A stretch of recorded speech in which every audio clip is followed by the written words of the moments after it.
많은 사람들의 삶에서 하나님의 역사를 맡고 있는 무언가가 있습니다. 그것은 눈에 띄는 죄도 아니고 재능의 부족도 아니며 기회의 부재도 아닙니다. 더 조용하고 더 위험하며 더 미묘한 것입니다. 바로 혼자서도 할 수 있다는 착각입니다. 여전히 자신의 힘을 신뢰하는 한 하늘은 침묵합니다. 계속해서 통제하려 하는 동안 성령은 기다리십니다. 그분은 당신의 마음의 보좌를 나누지 않으시기 때문입니다. 하나님과의 능력과 권위, 그리고 친밀함의 어떤 차원은 소수만이 경험합니다. 하나님이 주지 않으셔서가 아니라 거의 아무도 낮아지려 하지 않기 때문입니다.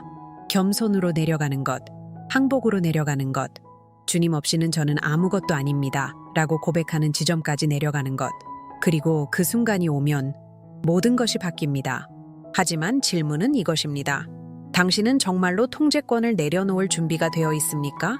많은 그리스도인들이 초자연적인 것을 경험하지 못하게 막는 보이지 않는 장벽이 있습니다. 그것은 소리를 내지 않습니다. 사람들 앞에서 드러나지도 않습니다. 그러나 마음 깊은 곳에서 조용히 작용합니다. 그것은 영적인 자기 의존입니다. 노골적이고 뻔한 교만이 아닙니다. 더 정교한 형태입니다. 기도는 하지만 이미 무엇을 할지 마음속으로 결정해 놓은 상태입니다. 하나님께 방향을 구하지만 그분의 음성보다 자신의 논리를 더 신뢰하는 것입니다. 규율, 지식, 노력으로 자신의 영적 삶을 유지할 수 있다고 믿는 상태입니다. 그리고 그때 내면에서 무언가가 죽기 시작합니다. 임재는 드물어지고 감각은 둔해지며 한때 강하게 타오르던 불꽃은 거의 꺼져가는 불씨로 변합니다. 성령은 인간의 자기 확신과 공간을 나누지 않으시기 때문입니다. 하나님의 나라는 이 세상의 시스템과 반대로 작동합니다. 스스로를 높이는 자는 저항을 받습니다. 자신을 신뢰하는 자는 한계에 부딪힙니다. 자신의 힘에 의존하는 자는 끊임없는 피로를 경험합니다. 당신이 한 번도 나는 도움이 필요 없어 라고 말한 적은 없을지 모릅니다. 그러나 당신의 행동은 하늘 앞에서 그렇게 외치고 있을 수 있습니다. 당신의 마음의 보좌에 자기 통제의 흔적이 조금이라도 남아있는 한 성령의 온전한 역사는 막혀 있을 것입니다. 그리고 이것을 캐서린 쿨먼은 가장 깊은 방식으로 깨달았습니다. 그 장면을 상상해 보십시오. 수천 명의 사람들이 모여 있습니다. 기대감으로 가득 찬 분위기, 거의 만질 수 있을 것 같은 정적. 그리고 그녀가 등장합니다. 유명인처럼 보이려는 태도도 연출된 자신감도 없이 오히려 눈에 보일 정도로 손이 떨리고 있습니다. 캐서린 쿨먼은 자신의 연약함을 깊이 인식한 사람처럼 군중 앞에 섰습니다.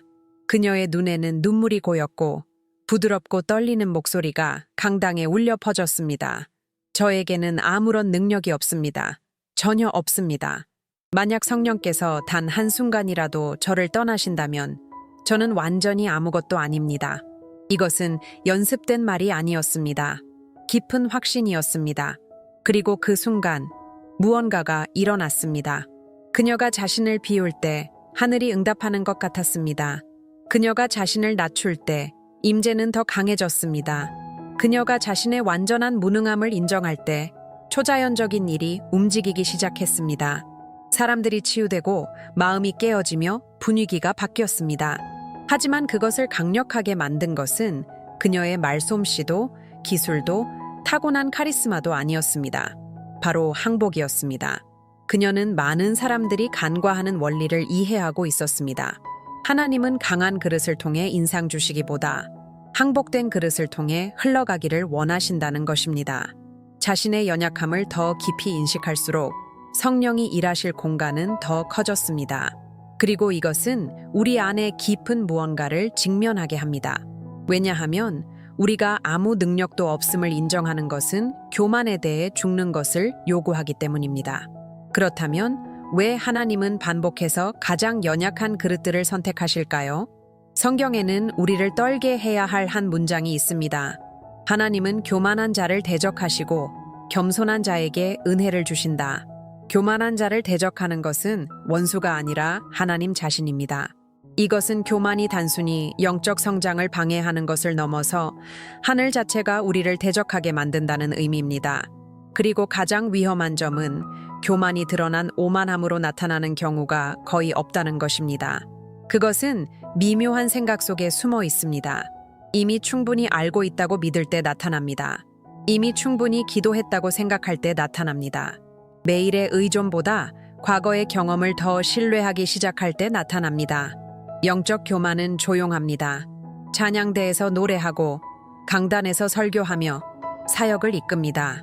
그러나 은밀한 곳에서는 완전히 무릎 꿇지 않습니다. 이건 내가 처리할 수 있어 라고 말하는 마음. 이건 이미 해봤어 라고 생각하는 생각. 이미 얻었다고 여겨 더 이상 구하지 않는 영혼. 그리고 그렇게 조금씩 은혜는 멀어집니다. 은혜는 필요를 인정하는 사람에게 흐르기 때문입니다. 능력은 자신의 연약함을 인정하는 사람 위에 임합니다. 임재는 깨어진 마음 위에 머뭅니다. 교만은 하늘을 닫고 겸손은 하늘을 엽니다. 성경은 이것을 선언할 뿐만 아니라 반복해서 증명합니다. 평범하고 연약하며 가능성이 없어 보이는 사람들이 능력이 아니라 의존 때문에 선택되었습니다. 그리고 불가능 앞에 선 모세의 이야기는 바로 이 원리를 보여줍니다. 막다른 상황에 몰린 자신을 상상해 보십시오. 앞에는 건널 수 없는 바다, 뒤에는 분노한 군대가 다가오고 있습니다. 주변에는 의심하기 시작한 절망적인 사람들. 홍해 앞에서 모세가 처한 상황이 바로 이것이었습니다. 인간적으로는 전략도, 다리도, 대안도 없었습니다. 자기 의존적인 지도자라면 공황에 빠지거나 협상을 시도하거나 성급한 해결책을 만들었을 것입니다. 하지만 모세는 광야에서 한 가지를 배웠습니다. 의존. 그는 자신의 리더십 능력을 신뢰하지 않았습니다. 자신이 없다고 말했던 말솜씨도 신뢰하지 않았습니다. 경험도 신뢰하지 않았습니다. 그는 임재를 신뢰했습니다. 백성이 원망하는 동안에도 모세는 하나님의 음성에 집중하고 있었습니다. 그리고 지시가 왔을 때 그것은 비논리적으로 보였습니다. 단순한 지팡이를 들어 바다를 향해 드는 것이었습니다. 지팡이는 바다를 가르지 못합니다. 기술은 바다를 가르지 못합니다. 경험은 바다를 가르지 못합니다. 하지만 순종은 가릅니다. 모세가 완전한 의존 속에서 행동한 순간 불가능이 물러났습니다. 바다가 갈라지고 이전에는 죽음밖에 없던 곳에 길이 열렸습니다. 기적은 모세의 힘에서 나온 것이 아니라 그의 항복에서 태어났습니다. 그리고 이것이 성경 전반에 반복되는 패턴입니다. 사람이 자신의 끝에 도달할 때 하나님이 시작하십니다. 모세만이 연약함이 초자연의 무대가 될 수 있다는 것을 발견한 것은 아닙니다. 다윗은 전사처럼 보이지 않았습니다. 그는 막내였고 양을 치는 목자였으며 선지자가 왕을 기름 부으러 왔을 때 아버지에게조차 잊혀진 존재였습니다. 경험 많은 군사들이 골리앗 앞에서 떨고 있을 때 다윗은 앞으로 나아갔습니다. 갑옷도 없이, 칼도 없이, 오직 하나님에 대한 절대적인 신뢰로 그는 내가 할 수 있다 라고 말하지 않았습니다. 여호와께서 나를 구원하실 것이다 라고 선포했습니다. 그 차이는 전부입니다. 다윗은 싸움이 인간의 힘이 아니라 하나님에 대한 의존으로 승리한다는 것을 알고 있었습니다. 그리고 돌이 날아갔을 때 거인을 쓰러뜨린 것은 기술이 아니라 항복된 믿음이었습니다. 이제 베드로를 보십시오. 한때는 여종 앞에서도 예수를 부인했던 사람, 두려움에 떨던 사람. 그러나 사도행전에서 오순절날 그는 수많은 사람들 앞에 서서 초자연적인 담대함으로 설교합니다. 무슨 일이 있었을까요? 성령이 그를 채우셨습니다. 베드로는 화술을 배우지 않았습니다. 용기를 훈련하지도 않았습니다. 그는 임재로 변화되었습니다. 여기에도 동일한 패턴이 있습니다. 하나님은 자기 확신에 찬 사람을 선택하지 않으십니다. 자신의 필요를 인정하는 사람을 능하게 하십니다. 다윗은 의존했고 베드로도 의존했습니다. 그래서 사용되었습니다. 그러나 이 의존은 수동적인 것이 아닙니다. 팔짱 끼고 기다리는 것이 아닙니다. 하나님 손에 쓰임 받는 사람과 구경하는 사람을 가르는 중요한 요소가 있습니다. 세상은 힘이란 독립이라고 가르칩니다. 성숙이란 자립이라고, 성공이란 누구도 필요로 하지 않는 것이라고 말합니다. 하지만 하나님의 나라에서는 이 논리가 뒤집힙니다. 여기서 강한 자는 자신을 낮추는 사람입니다. 위대한 자는 섬기는 사람입니다. 능력 있는 자는 의존하는 사람입니다. 항복은 포기가 아닙니다. 수동성도 아닙니다. 감정적인 나약함도 아닙니다. 항복은 영적인 위치 설정입니다. 자신의 한계가 장애물이 아니라 하나님이 일하시는 완벽한 환경임을 인정하는 것입니다. 모든 것을 혼자 감당하려 하면 원래 당신이 짊어지도록 설계되지 않은 무게를 지게 됩니다. 불안은 커지고 피로는 쌓이며 좌절은 반복됩니다. 하지만 통제권을 내려놓을 때 내면에서 무언가가 바뀝니다. 압박은 줄어들고 평안은 커지며 방향은 분명해집니다. 성령은 당신 삶의 부속품으로 주어진 분이 아닙니다. 그분은 중심입니다. 때때로 돕는 존재가 아니라 능력의 근원 자체입니다. 진정한 영적 힘은 통제를 유지하려는 싸움을 멈출 때 시작됩니다. 그리고 이것은 용기를 요구합니다. 모든 것을 알지 못한다는 것을 인정하는 용기. 이해되지 않아도 순종하는 용기. 보장이 없어도 신뢰하는 용기. 그리고 만약 누군가 독립적으로 살 수 있었다면 그분은 바로 예수님이셨을 것입니다. 하지만 그분은 다른 길을 선택하셨습니다. 바로 이 지점에서 많은 사람들이 실패합니다.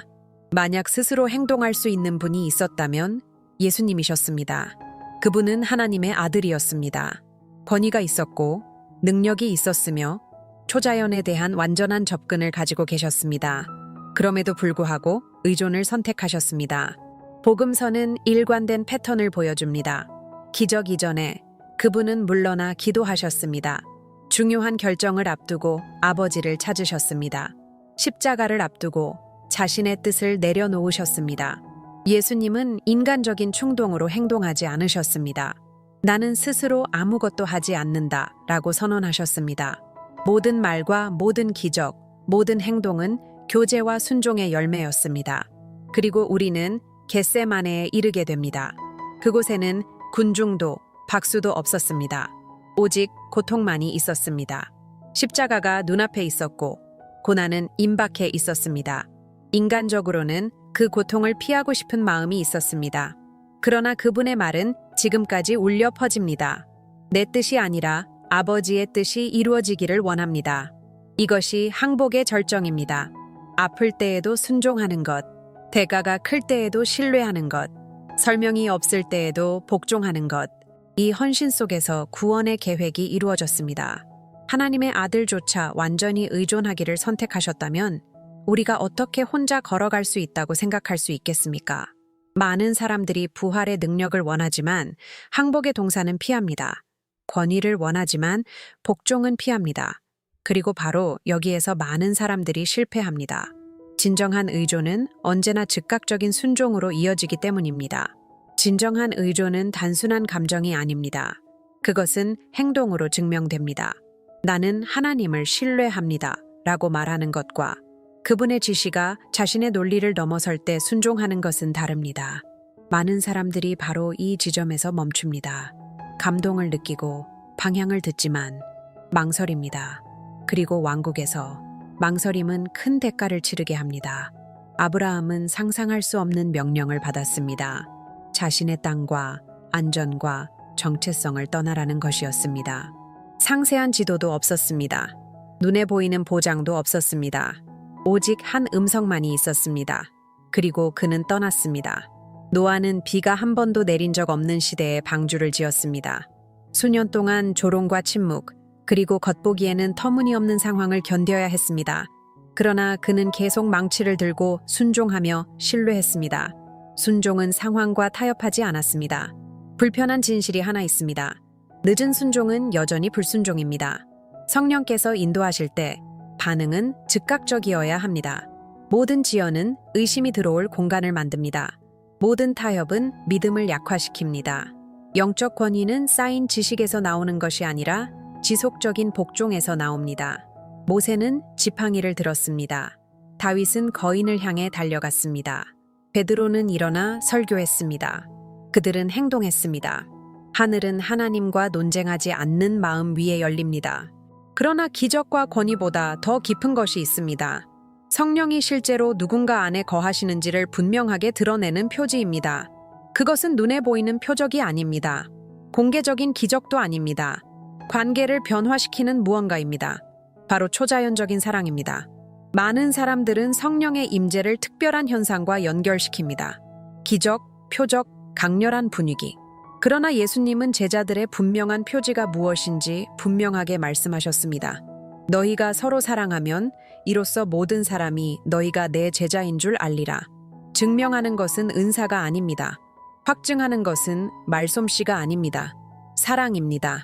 그러나 아무 사랑이 아닙니다. 자연적인 사랑은 보답하는 사람을 사랑합니다. 받을 자격이 있는 사람을 사랑합니다. 편할 때 사랑합니다. 그러나 성령이 만들어내는 사랑은 그 이상입니다. 상처를 받아도 용서합니다. 지쳐 있어도 섬깁니다. 떠나는 것이 더 쉬울 때에도 남습니다. 이 사랑은 인간의 노력에서 나오지 않습니다. 항복된 마음에서 흘러나옵니다. 성령이 실제로 누군가를 다스릴 때 교만은 자리를 잃습니다. 옳다는 것을 증명하려는 욕구는 줄어듭니다. 들으려는 마음은 커집니다. 긍휼은 지속적인 반응이 됩니다. 초자연적인 사랑은 우리의 이기적인 본성을 직면하게 합니다. 그것은 자아의 죽음을 요구합니다. 겸손을 요구합니다. 매일의 의존을 요구합니다. 그래서 이 사랑은 강력합니다. 누군가가 이렇게 사랑할 때 하늘이 땅에 나타나고 있는 것이기 때문입니다. 그리고 이 사랑과 함께 또 하나의 조용하지만 흔들리지 않는 증거가 있습니다. 혼란 속에서도 마음을 붙들어주는 무언가입니다. 상황에 흔들리지 않는 내면의 힘입니다. 바로 성령으로부터 오는 기쁨입니다. 성령의 기쁨은 유리한 상황에 의존하지 않습니다. 좋은 소식에서 생겨나는 것도 아닙니다. 외적인 안정의 결과도 아닙니다. 오히려 모든 상황이 당신이 무너져야 한다고 말할 때 생겨납니다. 바울과 실라는 이것을 깊이 이해했습니다. 부당하게 감옥에 갇히고 매를 맞고 어두운 감방에 쇠사슬로 묶였습니다. 편안함도 없었고 풀려날 보장도 없었습니다. 인간적으로 보면 불평할 이유는 충분했습니다. 그러나 불평 대신 찬양이 있었습니다. 절망 대신 예배가 있었습니다.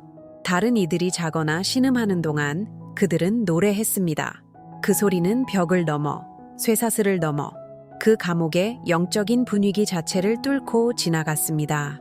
그리고 일이 일어났습니다. 땅이 흔들렸습니다. 문이 열렸습니다. 사슬이 끊어졌습니다. 기쁨이 기적보다 먼저 왔습니다.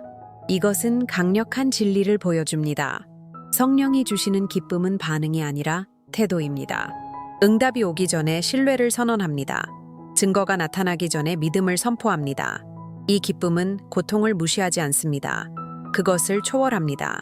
성령이 당신의 마음을 다스릴 때 상황은 더 이상 당신의 내면 상태를 결정할 힘을 가지지 못합니다.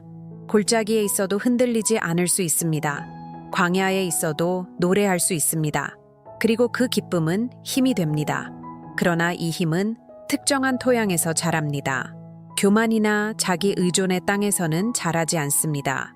그것은 한 가지 필수적인 요소가 있는 곳에서 피어납니다. 깊은 겸손입니다. 겸손은 눈에 보이는 약함이 아닙니다.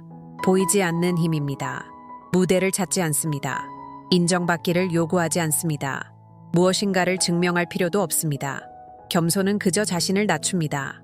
그리고 바로 그곳에서 성령은 거하실 공간을 찾으십니다. 교만은 중심을 차지합니다.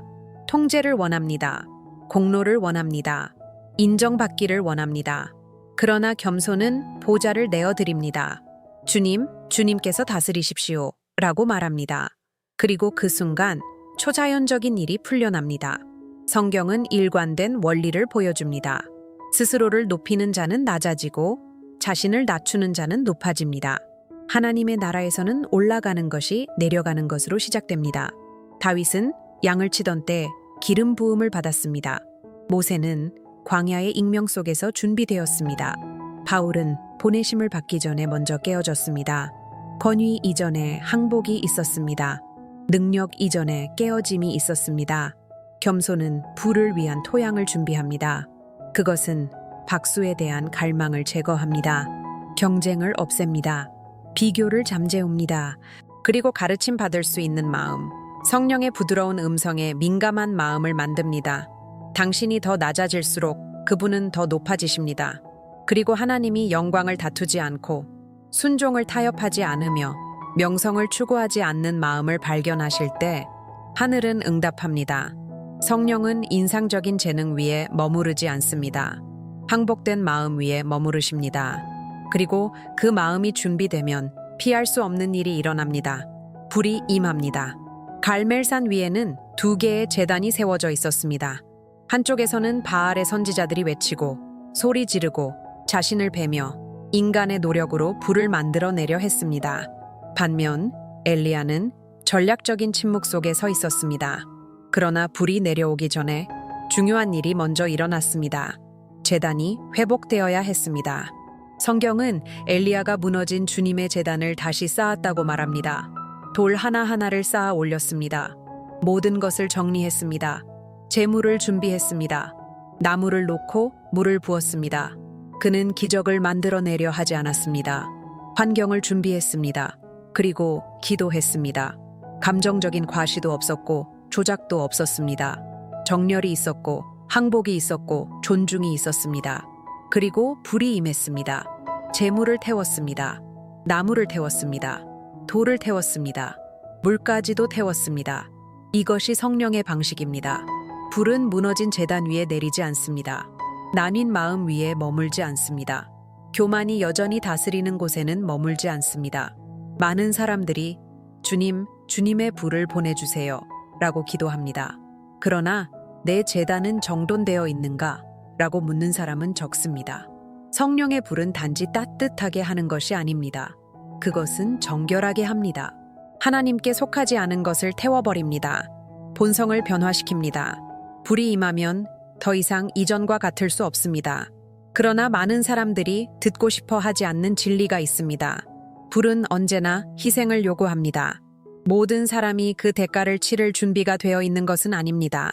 하나님의 불은 단지 감정을 일으키기 위해 오지 않습니다. 변화를 위해 옵니다. 그것이 임할 때 반드시 무언가가 태워져야 합니다. 그리고 대부분 가장 먼저 타는 것은 교만입니다. 그 다음은 자기 의존입니다. 그 다음은 하나님의 뜻과 경쟁하는 욕망들입니다. 많은 사람들은 불을 원하지만 정결함은 원하지 않습니다. 임재를 느끼고 싶어 하지만 통제를 내려놓고 싶어 하지는 않습니다. 능력을 원하지만 자신을 준비된 그릇으로 만드는 과정을 피합니다. 불은 숨겨진 의도를 드러냅니다. 동기를 밝힙니다. 영적인 가면을 벗깁니다. 당신을 파괴하는 것이 아니라 그리스도를 반영하지 못하게 하는 것을 태웁니다. 그리고 그것은 아픕니다. 변화되기 위해서는 직면이 필요하기 때문입니다. 어긋난 부분을 인정해야 합니다.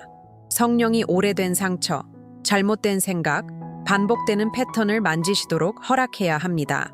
그러나 불이 지난 후 영광스러운 무언가가 나타납니다. 새로운 민감함, 하나님을 향한 새로운 갈망, 더 순수해진 의도, 당신의 시선이 변합니다. 욕망이 변합니다. 한때 필수적이던 것들이 중요성을 잃습니다. 이전에 끌리던 것들이 더 이상 만족을 주지 않습니다. 불은 단지 정결하게 하는 것이 아닙니다. 그것은 거룩하게 합니다. 구별합니다. 정체성을 다시 정의합니다. 그리고 이 변화가 일어날 때 당신은 더 이상 자기 보존을 위해 살지 않고 하나님을 영화롭게 하기 위해 살기 시작합니다. 그러나 이 모든 것은 매우 단순하면서도 깊이 결정적인 한 지점에서 시작됩니다. 하나의 선택입니다. 이 여정을 통해 하나의 패턴이 분명해졌습니다. 성령은 교만 위에 부어지지 않고 겸손 위에 부어집니다. 능력은 자기 의존이 아니라 의존에서 흘러나옵니다. 권위는 재능이 아니라 순종에서 태어납니다. 우리는 바다 앞에 모세를 보았습니다. 거인 앞에 다윗을 보았습니다. 성령으로 충만해진 베드로를 보았습니다. 제단을 다시 쌓는 엘리야를 보았습니다. 감옥에서 노래하는 바울을 보았습니다. 모두 달랐지만 같은 결정으로 특징 지어졌습니다. 완전한 항복, 초자연적인 사랑, 흔들리지 않는 기쁨, 즉각적인 순종, 깊은 겸손, 정결케 하는 불. 모든 것은 마음이 이렇게 말할 때 시작됩니다. 내 뜻이 아니라 주님의 뜻이 이루어지기를 원합니다. 캐서린 쿨먼은 떨며 선언했습니다. 저에게는 아무 능력이 없습니다. 그리고 바로 그 인정 속에서 하나님의 능력이 나타났습니다. 오늘 부르심은 동일합니다. 내려가십시오. 자신을 낮추십시오. 통제를 내려놓으십시오. 제단을 다시 세우십시오. 그리고 불이 임하는 것을 보십시오. 이 메시지가 당신에게 와닿았다면 지금 채널을 구독하여 성령과의 친밀함 속에서 계속 성장하십시오. 더 많은 사람들이 이 진리에 닿을 수 있도록 좋아요를 눌러주세요. 여기까지 함께 해주셔서 감사합니다. 성령께서 당신 안에서 겸손하고 항복된, 완전히 준비된 그릇을 발견하시기를 바랍니다. 항복하십시오. 그리고 초자연이 나타나는 것을 보십시오.